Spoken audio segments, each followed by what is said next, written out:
Hello, everyone. Happy, beautiful day, whatever day you are listening to this. I'm actually recording on a Friday, and it is beautiful here in Richmond, Virginia. The skies are blue. It's about 65 degrees Fahrenheit, and it is the most beautiful precursor day to fall.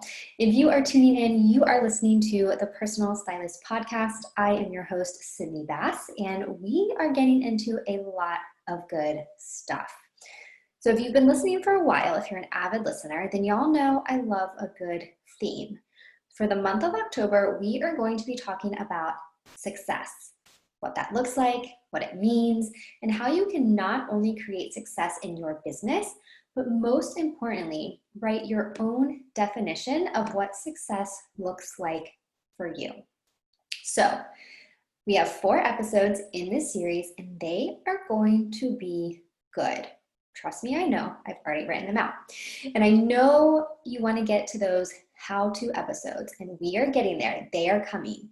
But today's episode is the most important because it is the building block to all of the rest. If you skip this one, it's going to be really hard for you to dive into the other 3. So start here, and if you're starting at episode 34, rewind yourself, get back to this episode. This is episode 33. Write your own definition of success. So this is such a timely episode because we are getting ready to launch into the Personal Stylist Biz Bootcamp 6-week intensive. This is my signature program based on 3 core pillars of what I believe all successful stylists need to have a profitable business, which is mindset, signature services, and systems and processes. And the very, very first module that we talk about is mindset and success. Very specifically, we talk about success.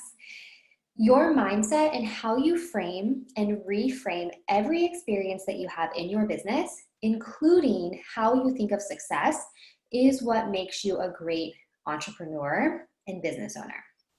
So I have 3 reasons why I believe writing down your own definition of success is important. You ready for those? Number 1, you are your own barometer for determining whether you're a success or a failure. Number 2, you are your only competition. Number 3, you get to choose what success values you are measuring. So let's talk and break down each of these 3 and get into a little more details. So number 1, you are your own barometer for determining whether you're a success or a failure.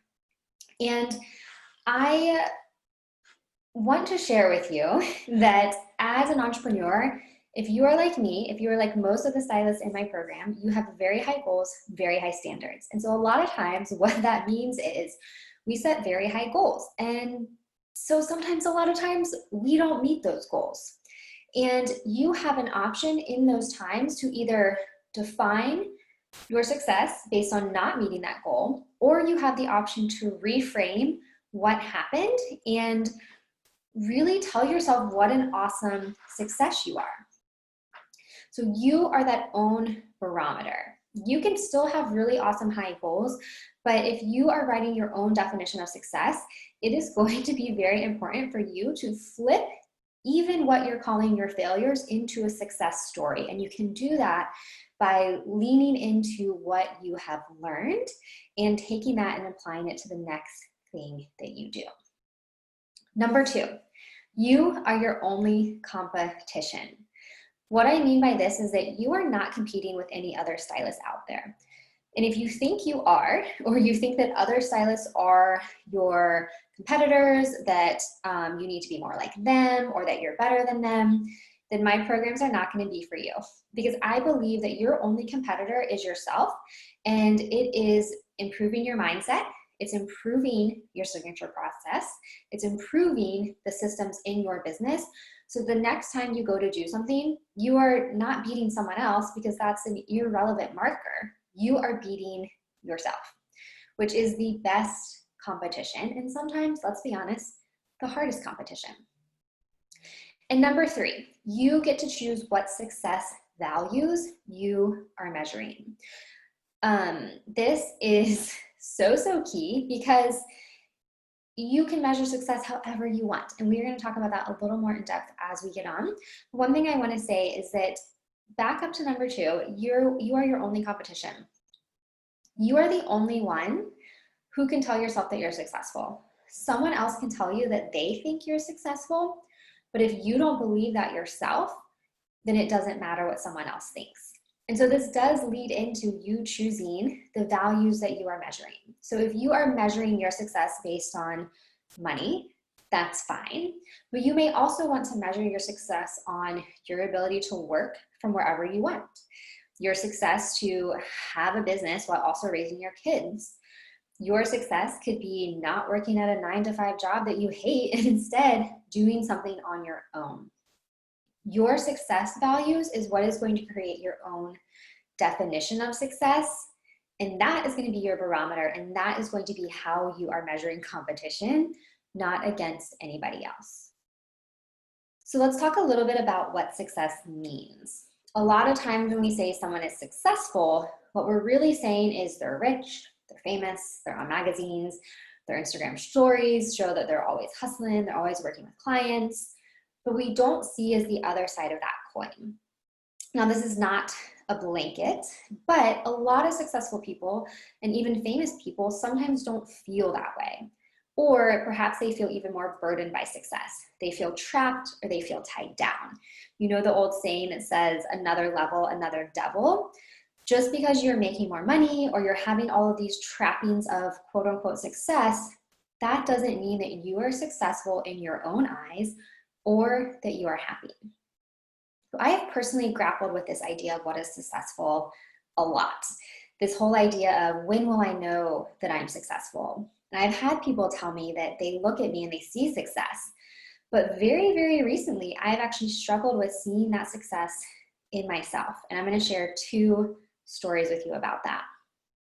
So last year, when I was going through my divorce, I took 6 months off of my business. I was down on myself. I called myself a failure because I wasn't where I thought I should be. I wasn't having the clients I wanted. I wasn't having the money that I thought that I needed. And I remember very distinctly being in the middle of a trail run. Did that a lot. Had a lot of things to work out through running. And thinking about this and really catching myself. And I had to say, hang on, Sydney. It's the middle of the day. You are out running on a trail. You don't work at a 9-to-5 desk job. You are out in nature. You have immense freedom and space. And those are 2 of your core values. So I rewrote my definitions of success. And success is being able to impact people while creating a lifestyle that supports freedom and travel. For me, this definition of success holds true across the board, whether I'm making $1,000 a month, $5,000 a month, $500,000 a month, not happening right now, just so you know, but when it does, that is how I will define that I am successful. If I were making $500,000 a month, or even let's say $5,000 a month, but had to sit at a desk 9 to 5, and I couldn't travel or take walks or be in nature, I would be miserable. That is not success to me. And I know that because over the time period of working for myself, the past several years, I have had part-time jobs or I've had different freelance jobs. And anytime those have required me going to an office and showing up and sitting at a desk, I have been miserable and I've quit. So I know for me, because my core values are freedom. What did I say they were? Where are they in my notes? Freedom and travel and impacting people, that if I am doing those 3 things, I am successful. So I want to share another story with you. It's a very recent story of actually our launch with the Biz Bootcamp. And I think I'm going to do a full launch debrief because I think it would be interesting. There are a lot of people here that are very interested in, I think, courses and memberships and styling things online. And so I had a very big goal of I wanted 20 students and I ended with 5. And so I could either look at that and say, oh, I'm a complete failure. I'm not a success at all. Or I could look at that and say, no, you know what? Like, this is the first time I've launched this in probably a few years. I'm coming off of a really hard period in my life. I'm coming off of taking off 6 months in my business and not doing anything. And I am now able to impact 5 people. I'm going on a camping trip to West Virginia for 4 days. And I have the freedom to not have to sit at a desk all day and work a traditional 40-hour work week. That to me is a huge, huge success. And I'm going to dive into this a lot. I believe in November is when I'm going to do my launch debrief for you all. But really being able to reframe that and remind yourself why you're doing what you're doing is going to help you build that successful business on your own terms, nobody else's terms, right? So when you are building a styling business, I want to challenge you to write out your own definition of success. Center it around your core values and create your business in a way so that it is going to support that. I don't think that you got into styling or starting your own business just to have it feel like another job. And let me tell you, when you work for yourself, you can easily fall into that job employee mindset, even in your own business. And it can quickly get that way if you are not guarding your own definition of success, if you're not creating an intentional business, or if you're constantly looking at what other people are doing to gauge whether you are successful or not successful. So I want to share a few stories from stylists that I have worked with. They are part of my programs because this is something that we all struggle with. And this notion of what is actually success is so different for everybody. It is unique. There is not a one blueprint of success for everyone. And I think this is really important to share. So I recently worked with a stylist who thought that to be a successful stylist, she had to offer the full range of traditional styling services, which was closet cleanouts, outfits, shopping, lookbooks, the whole shebang. And when she was able to restructure what it meant for her to be a successful stylist within the context of her personal life, which included a full-time day job that she loved, her family with 2 small children, she was able to take the pressure off of not living up to this version of success that she had made up in her head, restructure what she offers, and feel amazing and successful at the same time. I also have another stylist who always constantly referred to her business as a side hustle and felt that because it was so easy, so fun for her, that she wasn't truly a business owner and therefore not successful. She had to rewire her own definition of success, that success was being able to do something that came easy to her and that was fun for a handful of really select clients. And last, I want to share about a stylist who worked part-time because she was a mom and wanted to care for her kids. There's a notion that if you are not quote unquote full-time, that you aren't therefore successful. And that really happened repeatedly until she could write her own definition of success. And that was that working as a stylist for 15 to 20 hours a week, or just in the morning hours, pre-COVID, right, when things were a little more traditional, that she was successful because it gave her a creative outlet and let her be an awesome mom when her kid was out of school.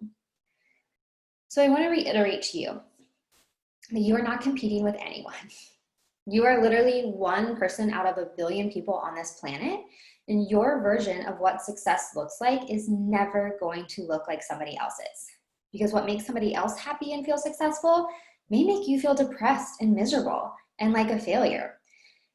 Your version is yours uniquely, and that is going to include how many hours you work or don't work, where you work from, how many clients you have, how much you charge. All of that is relative and depends on what lights you up, what makes you feel like a success. So I want to close this episode by asking you to do a few things. 1, I want you to write out a list of your core values. These are going to be the things that you want to create and hold dear in your life. So for example, that could be similar to mine. It could be freedom. It could be travel. It could be family. It could be money. In fact, this is another episode for another time, but I do think money should be a core value because when you have money, you're able to impact more people. You're able to do the things you want to do. So that's a rabbit trail, but we will circle back to that. So family, freedom, travel, luxury, impact, service, whatever your core values are. Integrity is a core value. Those things are going to drive your definition of success. And then what I want you to do is I want you to take those core values and I want you to write out your own definition of success. So similar to my definition of success is that success is being able to impact people by creating a lifestyle that supports freedom and travel. I want you to write out yours. And finally, I want you to write that down on Post-it notes or make it your screensaver on your phone or your computer or a picture on your wall so that you can look at that and that serves for you as a guiding light in your business. When you want to do something different or have a collaboration or you're working with clients, anything that is going to pull you out of that definition of success or go against your core values is going to make you not successful because you're going against what you've already created and what you know is right for you. So in these upcoming episodes, we are going to cover the 3 S's that I believe you need to have in order to be successful once you have created your own definition of success. So do the 3 homework exercises, tag me on Instagram at the Personal Stylist Network or at Chic Stripes, and we can keep this conversation going on social media. I will chat with y'all later. Bye.